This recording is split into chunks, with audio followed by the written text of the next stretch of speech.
Hai,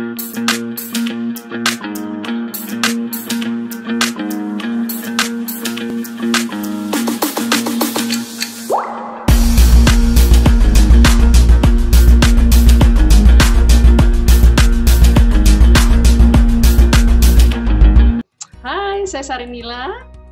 Saya Rosdiana Stianingrum. Coba Sarinila, siapa dirimu? Oke. Walaupun banyak yang udah tahu pastinya. Oh gitu ya, saya sebenarnya adalah sahabat dari Rosdiana Stianingrum. Dan memang kita berdua ini adalah perempuan-perempuan yang sudah berusia di atas 40 tahun.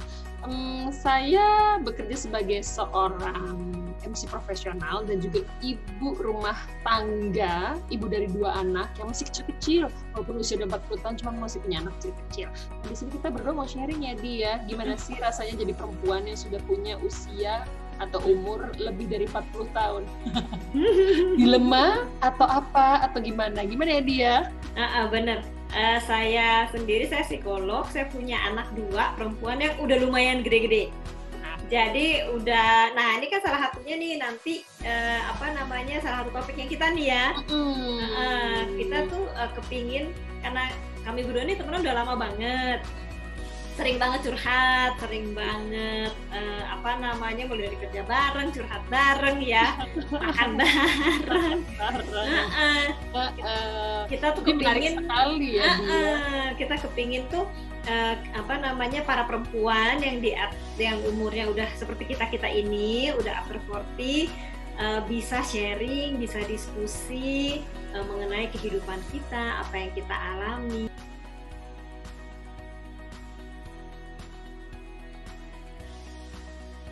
Hai.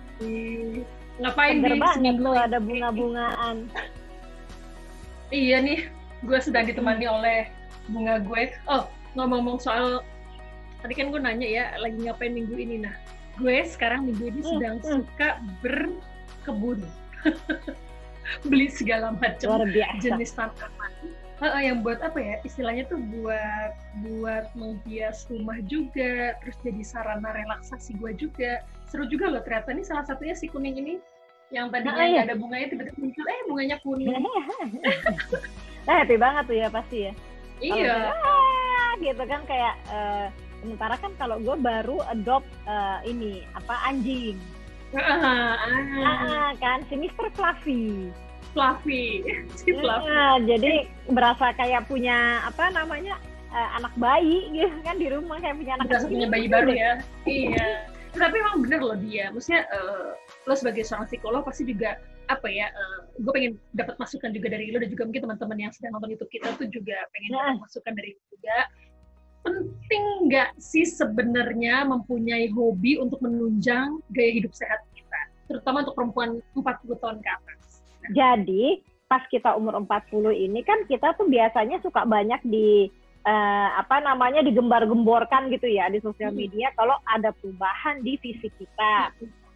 Walaupun sekarang ya karena gaya hidup itu tuh nggak cuman yang udah 40 loh yang nggak sehat gitu kan, yang di atas 35-an aja udah banyak tuh yang darah tinggi lah, kolesterol tinggi lah gitu kan. Tapi kalau kita mau ngomong yang normalnya, yang wajarnya, iyalah emang bener gitu ya, kalau misalnya kita umur 40 kan pasti badan kita tuh udah kayak pencernaannya segala macemnya itu kan udah nggak seperti yang dulu gitu ya, nggak secepat yang dulu. Makanya kayak kita jadi lebih gampang gemuk atau lebih gampang kurus. Iya benar. Nah, tergantung bawaannya gitu. Dua-duanya kan sebenarnya nggak gitu sehat lah gitu ya. Terlalu kurus juga nggak bagus, terlalu gemuk juga nggak bagus gitu. Jadi emang akhirnya kita tuh suka kan sering dihadapkan pada ya lo harus hidup sehat pertama, baik secara fisik maupun secara mental, ya nggak? Iya benar. Mental, physically and mentality ya, itu emang harus dijaga kesehatan. Tapi ya gimana sih gitu loh, maksudnya gini, ada nggak ya temen-temen lo yang seumuran kita tapi hidupnya tuh masih bener-bener kayak kita umur 20, jadi masih clubbing tiap hari, minum ngobat, misalnya ngobat-ngobat yang ringan lah gitu ya, bukan kita nggak ngomong yang kecanduan, terus pokoknya atau nggak makanannya bener-bener nggak jaga gitu. Ada masih banyak, dan kebetulan juga soalnya YOLO gitu kan. YOLO, bener YOLO banget, masih banyak kok, dan memang saya aja gitu yang ngeliatnya, walaupun dulu saya juga gaya hidupnya nggak terlalu sehat, ya maksudnya dulu sering pergi malam lah, ya gimana lah, namanya juga anak muda ya, masih single pada waktu itu, jadi kita emang bener-bener yang pergi malam, kita clubbing apa semua segala macam. Nah, tapi kan karena saya sudah menikah, berkeluarga, punya anak, jadi gaya hidupnya tuh berubah sama sekali, berubah 180 derajat. Nah, ngeliat teman saya yang masih memiliki gaya hidup seperti itu agak-agak kayak deg-degan gitu, maksudnya bahwa lu udah umur 40 ke atas, 45 tahun ke atas lagi, bukan 40 aja. Jadi emang yang kesadaran dia untuk merubah dirinya dia dari kebiasaan-kebiasaan yang emang seru sih, emang enak ya. Dari emang itu adalah dia alasannya sih relieving stress gue karena di kantor tuh kerjaan berat, ini itu segala macem. Cuman ya gimana ya, bangunnya siang. Kalau lagi libur nih, kalau lagi weekend bangun siang. Bangun tidur langsung makannya tuh bakmi, bukan saya nggak suka bakmi ya, cuman kan gimana gitu ya, bakmi jangan sebanyak itu gitu lah ya. Iyalah, aku ngeliatnya sampai aduh ngeri gitu loh. Cuman ya untungnya sih alhamdulillah dia masih sehat-sehat aja gitu. Cuman ya nggak tahu ya mau sampai kapan kan dia begitu terus menempel di kehidupan dia gitu. Kita nggak pernah tahu 5 tahun dari sekarang. Nah, saya kan takutnya juga gini loh, umurnya panjang, tapi kita sakit melulu, kan jadi hidup kita juga nggak berkualitas ya. Iya, benar. Iya kan, ntar kita udah kolesterol, udah operasi jantung, udah apa, jadi akhirnya ini nggak boleh, itu nggak boleh, ya kan malah jadinya lebih nggak enak, ya nggak sih? Semuanya jadi terhambat, dan itu tadi, jadinya instead of sehat, ini jadi stres malahan. Oke, makannya ini ya tertata dan sehat, cuman dalamnya stres. Nah, ada juga soalnya tuh temen gue yang gitu, beneran ya totally berubah gitu. Jadi udah nggak makan karbo, terus daging-dagingan dikurangin, terus pokoknya makannya sayur, pokoknya dan semuanya organik. Wih, loh. Terus semuanya pokoknya apa-apa tuh maunya organik, alami, semuanya dilihat dulu tuh, kalau beli apa-apa tuh dilihat dulu gitu. Yang benar, sampai segitunya. Oh my God. Nah, yang gue bingung itu adalah kalau pergi makan bareng ke restoran. Nanti banyak tuh pesennya ke ininya, waiternya. Nggak mau pakai ini, terus gue tuh kita suka bingung gitu. Maksudnya gini, sampai yang pernah one day gitu ya, udah makannya juga bukan di fine dining gitu kan, biasa, nggak pakai ini, nggak pakai ono gitu. Terus sampai ada temen gue yang berkomentar gini, lo kabah makanan sendiri aja ya lain kali. Iya, makanya. Soalnya kalau kebanyakan pesanan kan biasa juga suka salah ya gitu kan, kalau di restoran gitu. Emang nggak ada tipping day atau apa gitu. Terus nggak bisa kan, harus sehat gini. Oh ya kita sih setuju harus sehat, gue kan kita juga hidupnya bukannya yang acak-adur banget juga enggak, biasa aja gitu kan. Tapi kalau misalnya kayak kita makan di restoran terus ngarepin standarnya, ya kecuali memang kita makan di restoran yang memang kayak begitu gitu kan, beda gitu ya. Nah itu kan agak bingung, nggak tahu ya, kalau gue tuh juga jadinya agak bingung gitu loh. Iya, sama gue juga.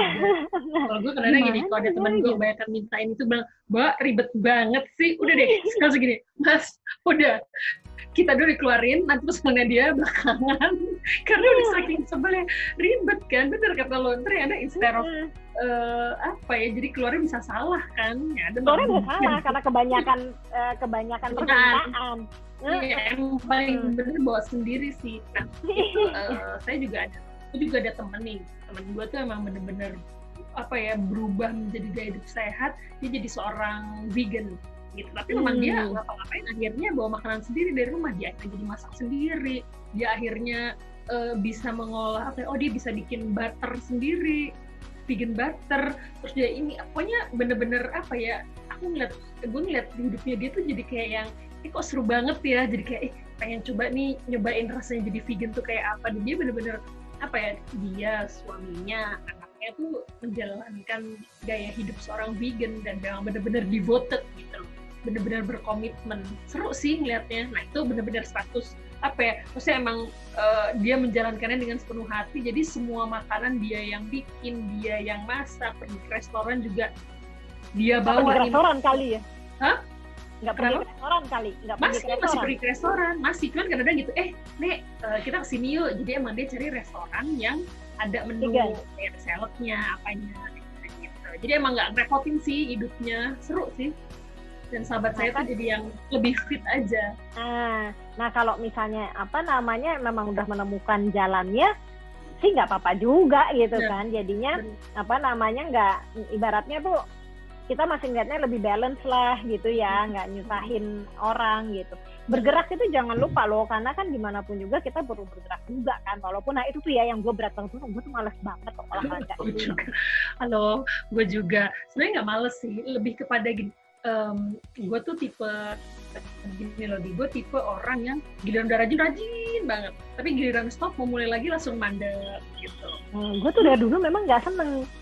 Oh iya.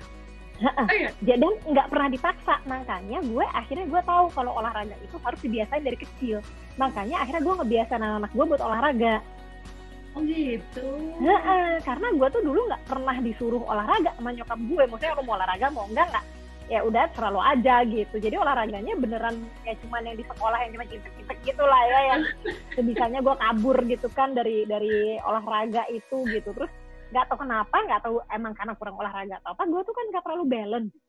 Oh gitu, baru tahu gue. Jadi gue kalau jalannya suka gitu, katanya orang-orang itu core lo kurang kuat gini, gitu. Jadi kurang olahraga ya gitu. Tapi kurus ya dia. Iya, makanya gue kalau gue gemuk gue udah ke guling-guling gue kalau jalan. Maka udah baik, udah gitu. Tapi emang mau gimana pun juga ya olahraga perlu lah, di yoga sedikit, stretching itu perlu lah, apalagi untuk umuran kayak kita, Pak. Iya, gue sih selalu ini, kalau gue tiap hari walaupun katanya nggak boleh, tapi gue tetap bergerak karena gue tuh di rumah ngerjain semuanya sendiri udah lama, udah bertahun-tahun. Gue kan nggak pakai ART dan gue tuh ngevakum ngepel tuh tiap hari. Oh gitu, setiap hari. Tiap hari. Jadi bawa gue kan nggak nyapu kan, jadi serumah tuh gue vakum. Gitu. Jadi vakum itu kan gue bawa naik tangga gitu kan, ngepel tiap hari gitu. Terus gue emang karena agak-agak OCD gitu ya, segala list jendela tuh gue lapin tuh tiap 2 hari. Ya udah, itu berarti emang olahraga, nggak apa-apa deh. Mungkin juga tips buat temen-temen nih yang perempuan after 40, kalau misalnya emang malas olahraga kayak Diana, bisa tuh beres-beres rumah, ya kan, geret-geret vakum, ya, ngelap-ngelap tuh. Nah, cuman gue juga ngerasa bersyukur nih, sejak gue ada si Mr. Fluffy kan jadinya sore tuh mesti jalan. Iya. Jadi paling nggak gue jalan lah keliling kompleks, ngajakin si anjing gue jalan-jalan bareng anak gue gitu kan. Jadi gue juga jadinya agak maksa anak-anak gue buat bergerak gitu. Kalau yang kecil sih, kalau si Amy kan emang seneng bergerak, dia masih balet seminggu 2 kali kayak gitu-gitu, baletnya dari rumah gitu. Jadi kan masih ada ininya kan. Gue sih lagi mikir nih, kayaknya gue perlu juga lah, mungkin apalah, nggak tahu. Gue tuh sebenarnya kalau misalnya kayak gue tuh seneng tuh kayak zumba yang joget-joget gitu loh. Iya, yang pokoknya dinamis ya, gerakan gitu. Oh gitu. Boleh sih. Ya ini aja kan banyak nih sekarang online kelas gitu yang lu nggak jadi cuman banyak kok, cuman bayar 50.000 per satu sesi udah dapat semuanya. Iya. Iya banyak kok, udah banyak banget. Gitu. Jadi mungkin ini ya saran dari kita berdua nih, ya mungkin masukan sebagai orang masukan yang real ya, karena kita berdua bukan pelatih, kita berdua bukan chef juga. Iya. Jadi mungkin itu mesti balance ya. Balance aja. Maksudnya makan enak boleh, tapi kalau bisa diimbangi. Gitu, ya. Kalau gue nih dulu kan sempat diet yang no carbs sama sekali. Akhirnya gue pikir gini, bolehlah gue makan carbs, tapi gue imbangin, gue balance dengan sayuran. Kalau gue lagi makan lagi, gue balance sama sayur, kayak sama carbs gitu. Jadi bener-bener balancing. Kurangin yang manis tuh. Ya, kurangin yang manis. Nah, sama kalau gue sih satu yang gue konsisten lakukan adalah gue nggak ngemil. Nggak ada tuh gue ngemil gorengan tuh, nggak ada. Nggak ada ya? Dan nggak pernah pengen. Gue kasih ya gorengan nih di depan gue gitu ya. Gue kepengen. Lo gak kepengen. Gue malah itu dia. Kelemahan gue adalah gorengan. Gue ngeliat ada tahu goreng, tempe goreng itu bisa yang langsung. Gue paling ya, kalau misalnya kelihatannya pengen banget, gue tuh kan paling doyan bala-bala kan. Bakwan. Paling gue makan 1 pakai cabai udah. Masa? Emang nggak pengen aja dan nggak pernah nyari gitu. Ada di jalan itu kayak merekah-rekah itu gue emang nggak pengen gitu loh. Nggak pengen. Nggak. Kenapa? Nggak biasa. Nggak dibiasain. Jadi pola makan itu tuh juga ternyata dibiasain dari kecil. Betul. Itu nih ada pepatah bilang bahwa ini orang Sumatera Barat kok sakitnya darah tinggi, jantung ini ya karena mungkin pola makannya. Iya, itu yang kadang-kadang dibilang genetik, tapi sebenarnya bukan bawaan, tapi genetik dari kebiasaan, dari lifestyle. Jadi mungkin tipsnya dari kita berdua ya, sebagai normal people, sama kayak teman-teman semua yang lagi nonton YouTube, mendingan kalau kita belum terlalu tahu dan kita mau merubah gaya hidup kita dari atur pola makan sampai olahraga, mending konsultasi ya. Konsultasi. Dari orang yang emang tahu, yang benar ya kan, yang emang punya keterampilannya. Dan ilmunya gitu. Jadi kita melakukannya dengan cara yang benar. Jadi kita juga nggak buang-buang waktu kan. Iya sih, betul. Dan mungkin juga kayak olahraga kayak pilates, kayak yoga. Kalau kita lakukan sendiri tuh kan sekarang banyak tuh tutorial ngelakuin sendiri. Juga mendingan jangan mendingan sama PT dulu, atau mungkin harus ada guru yang mengawasi kalaupun misalnya mesti ada guru, dan kita guru juga mesti lihat emang harus yang beneran certified gitu kan, supaya dia bisa ngajarnya bener. Kalau misalnya salah, ada loh dulu temennya si Alisa tuh golfer juga, itu juga malah cedera gara-gara ya itu gitu loh, entah apalah dia yoga nggak tahu pilates nggak tahu apa, ternyata nggak certified gitu yang ngajarin dia, jadi salah. Banyak tuh sekarang yoga teacher, cuman nggak sertifikat, bisa. Gitu. Anyway, aduh seru banget ya. Pokoknya kalau suka sama obrolan kita, subscribe ya, sama like. Ya dong. Sebarkanlah ke teman-teman sama usia 40 tahun ke atas. Untuk teman-teman perempuan ya nggak sih? Kita mau ngobrolin ikutan ngobrol sama kita. Mungkin bisa kasih saran topik juga, boleh komen juga. Ada yang mungkin nggak setuju sama opini dan pendapat kita, nggak apa juga, bebas. Karena ini kan kita juga bukan ngajarin, tapi kita sharing sama teman lah, sama perempuan 40-an ya. Betul. Oke, yaudah. See you. Udah mulai gelap nih kayaknya kita. Udah mulai gelap, mau sholat maghrib dulu gue. Udah lagi azan. Ya, oke, bye. Bye.